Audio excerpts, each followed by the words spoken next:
October चालू आहे आणि त्यानंतर नोव्हेंबर डिसेंबर फक्त 2 महिने. त्या 2 महिन्यानंतर हा पूर्ण वर्ष संपणार आहे आणि तरीसुद्धा पाऊस काय थांबण्याचं नाव घेत नाही आहे. आज सॅटर्डे आहे, मी घरी होतो, आत्ता मी बाहेर निघालो आणि बाहेर आता बघतो तर पूर्ण रस्ते ओले आहेत. माझी गाडी ओली झाली होती. तुम्ही बघू शकता, आय डोंट नो इथे नीट दिसणार की नाही.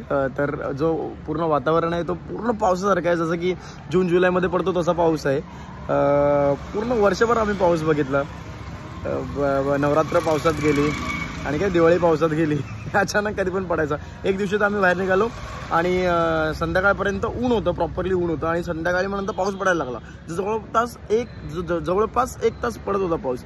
म्हणजे काय म्हणतात त्याला, नीट असा पाऊस पडला नाही आहे, पण जितका पण पडला आहे वर्षभरात थोडं पडलं आहे. अजून काय माहिती कधीपर्यंत पडणार आहे. सो लहानपणी जेव्हा विचारायचं की किती वेदर असतात इंडियामध्ये, आपण लिहायचो ना असे की समर, विंटर, रेनी सीझन वगैरे किती सीझन असतात. तर आता आपण फक्त मला वाटतं असं लिहिलं पाहिजे की only rainy season we have आणि त्याला सोडून बाकी काहीच नाही आहे, ओनली रेनी सीझन.